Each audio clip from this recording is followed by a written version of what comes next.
I was probably about 5 years old, and my mom couldn't take care of me, so my dad got custody of me. That's, parts of my life where I was abducted from the house and brought to a car where some sexual assaults happened. I think the adults incarceration for me was a really big wake up call. The cell saved me. I saved myself. From that point on, back in April 2017, I had a hernia surgery and it gave me an opportunity to take some time to myself. There was a barrier in my life. There was not enough just peer support. It's a 62-page memoir of photography, art, and the first 30 pages is black and white, and then the last 30 pages are on the right side. I think the more stories we tell, the more healing it becomes for other people and a resource as well.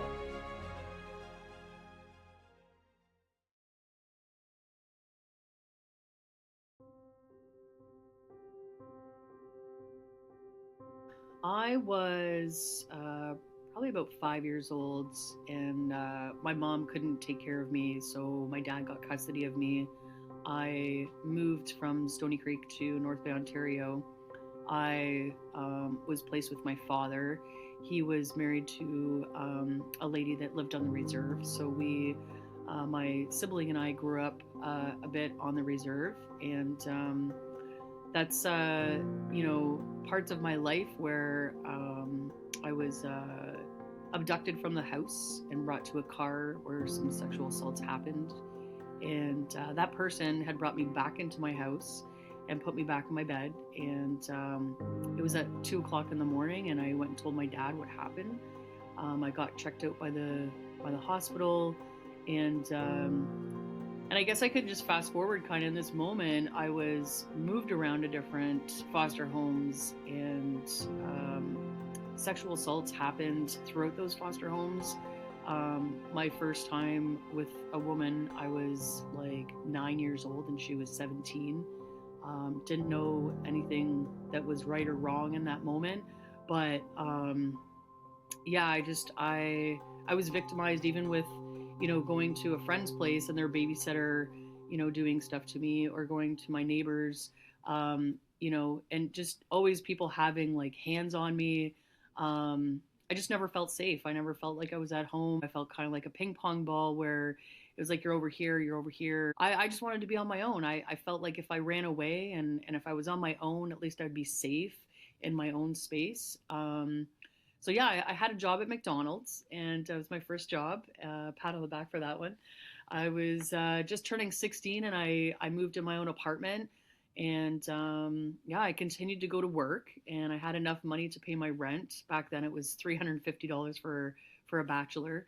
And yeah, I bought my own food. I furnished my own place, and paid my rent on time. There's the other piece where I started to party, meeting different people and neighbors, and getting into to the drugs and to the alcohol and mixing, and I enjoyed that feeling because it was numbing parts of my mindset or my mental illness that I had from all the trauma, and I enjoyed it. And there was moments where I enjoyed it so much that I almost overdosed a couple times. I had a friend of mine, I'm still friends with her to this day, where she had stuck her fingers down my throat and made me puke it all up. So yeah, just waking up in random places, and not sure why the bartenders never cut me off, but just stumbling down the streets or waking up on somebody's lawn. So yeah, it got worse as I got into different drugs, and brought me to incarceration. And the first couple times just wasn't working. I think the adults incarceration for me was a really big wake up call. Um, Sitting in a cell, just waiting for my next court date, and then just doing that time in a cold cell. They would take my bed away at like 6 o'clock in the morning, and I wasn't, because I was a self harmer at the time.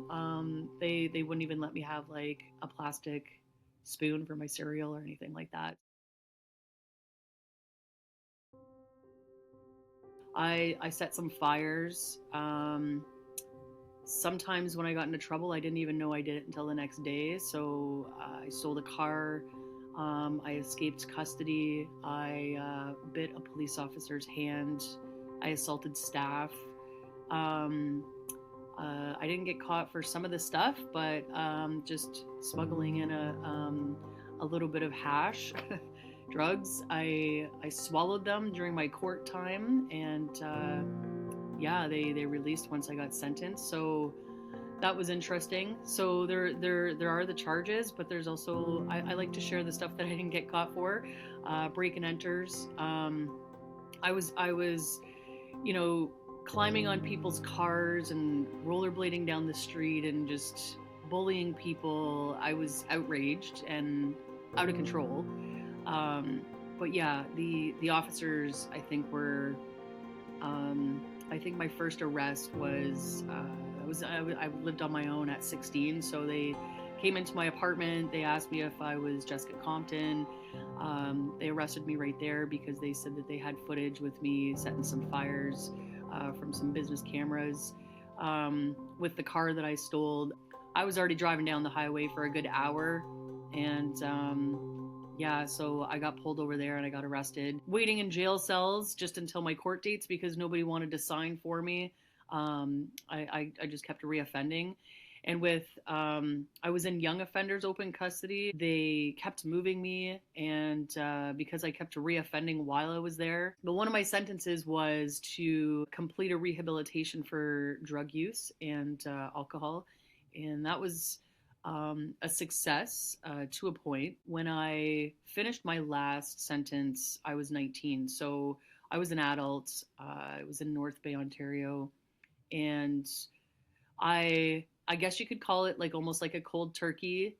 I was done reoffending. I was done with the drugs. I asked for some support with family, and I had a family member welcome me in and took care of me. I also had like other people take care of me, but that's a whole other layer there with just sleeping on couches.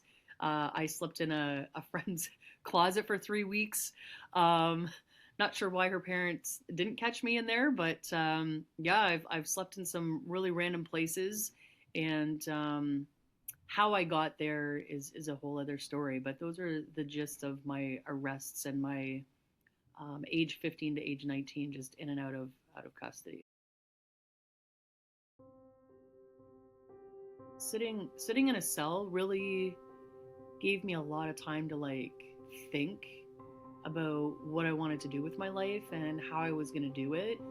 Um, I also think about when I was 9 years old, I was standing at a bridge, and it was my first time I think of suicide ideation, of like just not wanting to be in this world. And this police officer that knew me, he brought me back to my house, and I think he saved my life that day.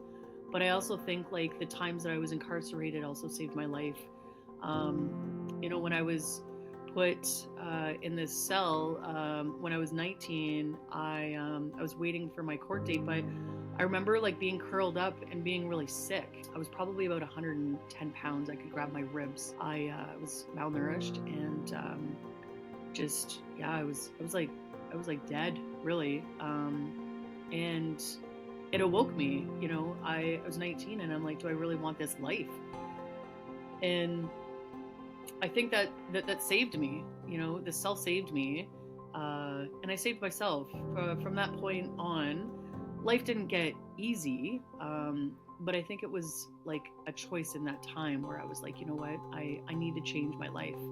I was released, and I remember, finishing high school. It was a really good time in my life because I think I was the black sheep in my family, where it's like, you know what, she's not going to make it kind of thing. And I proved everybody wrong, where I finished high school with honors and applied to college.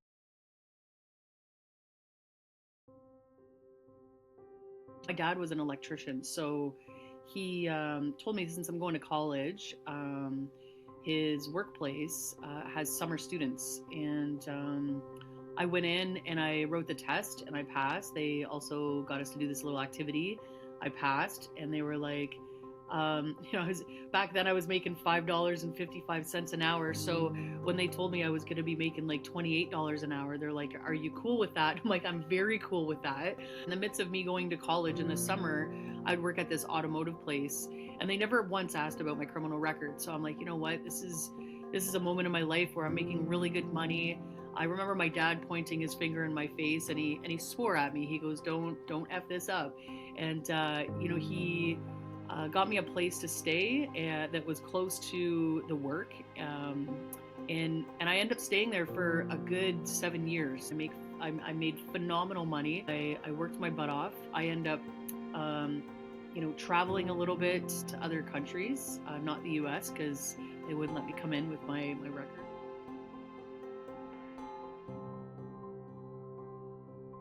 I graduated from Niagara College as a correctional officer, but my field that I entered, it was child and youth work. If you work with youth in Canada, in Ontario, if you have more than 9 youth, they consider it kind of like an open custody for youth, but it was more like a treatment facility for treatment plans for youth. The diagnoses of the individuals I worked with, when we're talking about trauma, we're also talking about mental illness. There was individuals that struggled with schizophrenia, bipolar, ADHD, autism. So it wasn't even just the trauma of the individual, it was their home life, their environment, and trying to deal with the mental illness, with the mental health, and what they were getting in trouble with the law, like where they ended up. So my job was to come up with treatment plans so that we could create resumes for them to go get a job, to continue their education. We had a school on site.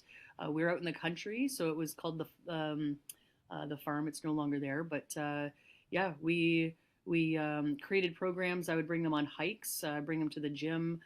We'd go do some swimming, anything physically active. I would show them how to budget, which was super cool because we only had so much funding for groceries. So it was one big program, but it ended up after a while the program almost felt like a family, where we all just had respect for each other, and things just flowed. I finally applied for my Canadian pardon because of my last arrest was an indictable offense, so they made me wait the full 7 years and then the application. So I was 28 when my pardon came in, and that's when I applied for my first child and youth care job with my diploma of a correctional officer. And I remember showing up at the group home with the 10 boys. I've been in some like really dark places, but I pulled up and there was broken glass and the doors were open and kids were screaming, and I was like, what kind of career am I getting myself into? But I was used to the rough and tough of different surroundings in my life, like with different places sleeping. And I myself was an aggressive youth, and when I went to school, I graduated to be a jail guard, and with doing that, we had different levels of training. And when I worked in the group homes, there was a lot of mental health situations. My first placement with the agency was in a group home of 10 aggressive boys. There was house riots. There was just individuals involved with the law for many different reasons, and again with their files, there was some trauma and all that stuff. I actually had to wait 11 years to get into my field because I had a criminal record. The last time I got arrested, I was 19, so I had to wait. It was an indictable offense, so I had to wait to get that pardoned. And so in the midst of that, while I was working in an automotive factory, I was volunteering as best as I could at family barbecues with my work, anything that had to do with youth and making a difference.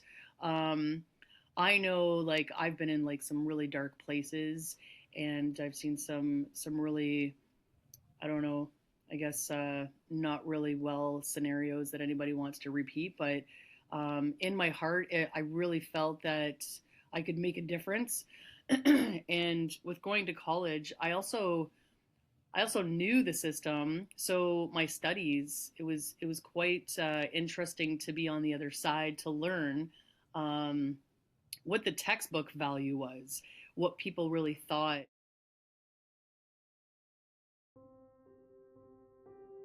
Back in April 2017, I had a hernia surgery and it gave me an opportunity to take some time to myself. I had 5 months off because I kept running into situations, but this really gave me an opportunity to sit down and read some self-care books. Um, and I remember reading this one book, and it says it was kind of like a workbook, and do you love yourself? Look in the mirror and say I love you. And I was like, oh my gosh, like after working in the field all this time, I'm like, I got some can of worms I got to open up and deal with. So I was like, what do you mean I don't love myself? I've done all this stuff, and like I've done good. And so I end up there was a barrier in my life. There was not enough people that, not a therapist, not a drug counselor, not somebody in a profession where it was just peer support. I wanted to go talk to other people and build a group of individuals that wanted to talk about mental health and meet up for coffee. So I put it out there, and there ended up being from like 2 people, and then months after there was like 50 people, and I was like, whoa, there's definitely a need out there. And I mixed it up and had some musicians perform, and I raised a little bit of money to get some materials for some different workshops. And I design and facilitate a journal workshop to get people off their technology to write. I made my own logo. It was a photo. I just kind of learned along the way just to be involved. And now I'm at the point of facilitating my workshops at the college that I graduated at. I just won an award for community involvement from my college.